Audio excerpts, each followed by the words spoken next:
అంటే బీజేపీలో ఒక చిన్న సమస్య నేను గత సంవత్సరం నుంచి చూస్తున్నాను సార్. సంవత్సరం కాదు, సంవత్సరంన్నర నుంచి. ఈటల రాజేందర్ గారు వచ్చిన తర్వాత కూడా ఆయన ఆయన భావజాలం గురించి చర్చ. ఆయన అది అయిపోయిన తర్వాత మునుగోడు రాజగోపాల్ రెడ్డి గారు వచ్చినప్పుడు ఆయన కాంగ్రెస్ నుంచి వచ్చిన వ్యక్తి, కాంగ్రెస్ భావజాలమే కలిగి ఉన్నది, అదే ఎలక్షన్ చేస్తారని. ఆ తర్వాత ఈవెన్ మీ విషయంలో కూడా మీరు ఎలక్షన్స్కి ముందు మీరు బీఆర్ఎస్లోకి వెళ్ళిపోతారన్న ప్రచారం కూడా నేను ఇవన్నీ విన్నానే. నేను ఇంటర్నల్గా వచ్చిన అంశాలు కూడా చాలా మంది మాట్లాడిన సందర్భాలు కూడా ఉన్నాయి.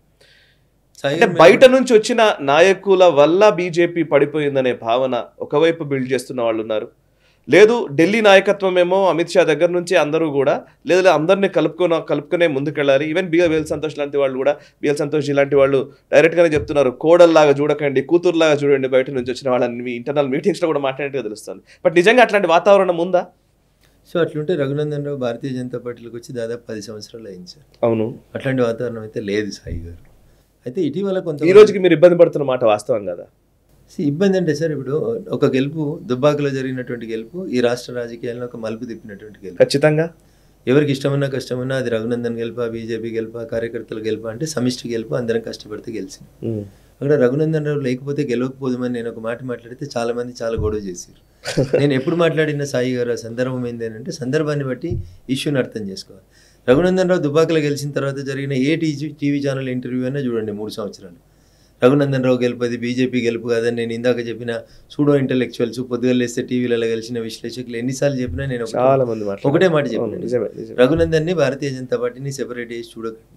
రఘునందన్ రావు భారతీయ జనతా పార్టీ గుర్తు మీద, కమలం గుర్తు మీద దుబ్బాకలో గెలిచి వచ్చినాడు అని చెప్పి నేను ప్రతి టీవీ ఛానల్ డిబేట్లో కూడా చెప్పినాను. సాయి గారు గెలిచి వచ్చిన తర్వాత గెలిచి వచ్చిన రఘునందన్ రావుని పార్టీలో ఎలివేషన్ వచ్చిందా రాలేదా అనేది ఒక పంచాయతీ.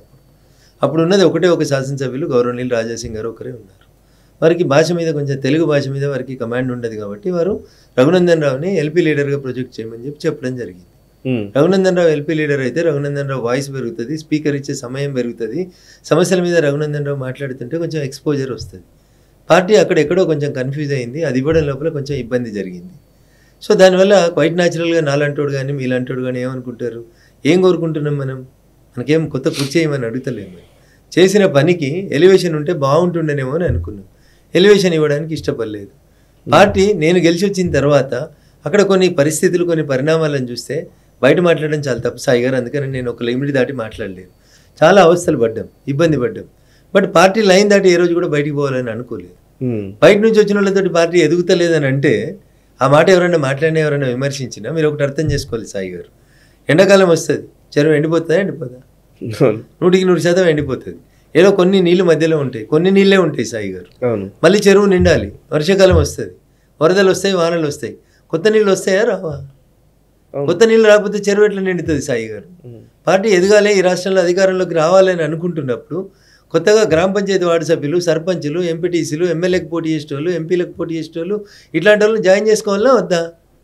కొత్త వచ్చిన వాళ్ళు ఎవరన్నా సిద్ధాంతం తెలియదని అనుకోండి, చెప్పుకుంటాం, నేర్పించుకుంటాం. అందరికీ పుట్టగానే అన్నీ రావు కదా సాయి గారు. కొద్దిగా ఓపికగా సమన్వయంతో కలుపుకొని పోవాలి కదా.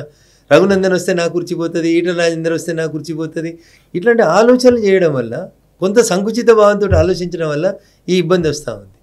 But we are running a party, or we are leading a party, or we are living in a party where nation first, party next, individuals last అనేటువంటి పార్టీలో ఇట్లాంటి వ్యక్తిగత పూజలు చేసుకున్నటువంటి కొంతమంది కార్యకర్తలు చేసినటువంటి పొరపాటు వల్ల ఈరోజు పార్టీకి ఈ రకమైనటువంటి అవస్థ వస్తుంది. అందుకని నేను చాలా సందర్భాల్లో కార్యకర్త సోదరులకు చేసేటువంటి అప్పీల్ ఒకటే, nation first, party next, individuals last అనే పార్టీలో పనిచేస్తున్నాం. మీ అభిప్రాయం మీరు విత్ ఇన్ ద 4 walls ఎక్కడైనా చెప్పండి, but don't expose that opinions in the social media. దాన్నే తీసుకొచ్చి అధ్యక్షుని మార్చడం వల్లనే ఈ పరిస్థితి వచ్చిందని రోజు పొద్దున్నే అదే చెప్తూ పోవడం వల్ల ఈ రకమైనటువంటి పరిస్థితి వచ్చింది. అధ్యక్షులు మారంగానే జిల్లా అధ్యక్షులు మారలేదు, బూత్ అధ్యక్షులు మారలేదు, పార్టీ సమూలంగా మారలేదు. The same teaming is being continued. ఒక అధ్యక్షుడే మారిండు. సో అధ్యక్షుని ఎందుకు మారుస్తారు అనేది కేంద్ర పార్టీ మీరు ఒకటి అర్థం చేసుకోవాలి. భారతీయ జనతా పార్టీలో బూత్ అధ్యక్షుని దగ్గర నుంచి ఆల్ ఇండియా అధ్యక్షుని దాకా టెన్యూర్ 3 years మాత్రమే.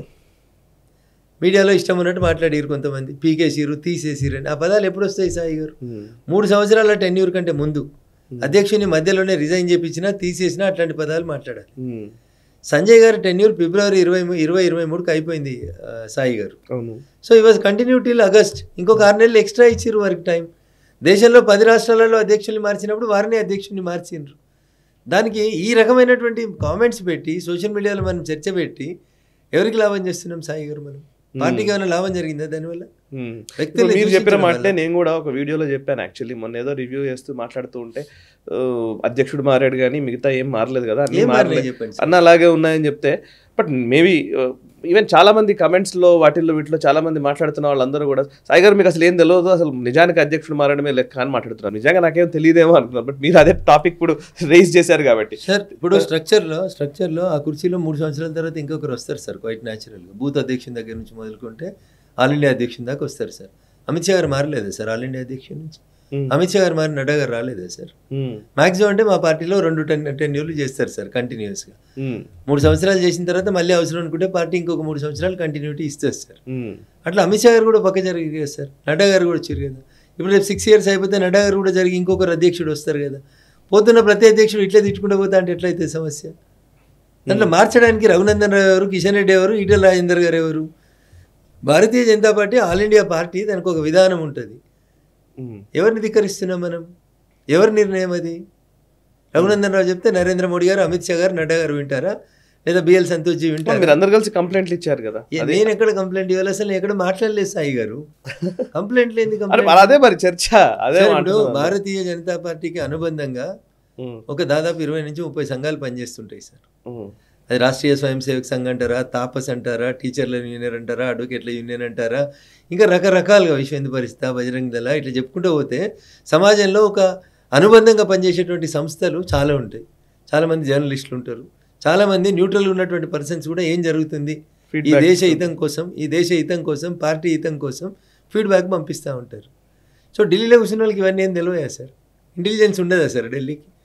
ఏం లేకుండానే మా పార్టీ ఇన్ని రాష్ట్రాలలో ఇంత అధికారంలోకి వచ్చి, దేశంలో 2వ అధికారంలోకి వచ్చి, రేపో మాపో 3వ అధికారంలోకి 350 సీట్లు 400 సీట్లతోటి గెలిచి అధికారంలోకి రాబోతున్నటువంటి పార్టీకి, దేశాన్ని విశ్వగురుగా మలిచినటువంటి నరేంద్ర మోడీ గారి నాయకత్వంలో ఎవరికి ఏ స్థానం ఇవ్వాలి, ఎవరిని ఎప్పుడు ఎక్కడ పెట్టాలనేది మోడీ గారికో, అమిత్ షా గారికో, నడ్డా గారికో తెలియకుండానే ఎవరో పోయి చిన్నపిల్లల కంప్లైంట్ ఇస్తే తీసేస్తారా సాయి గారు?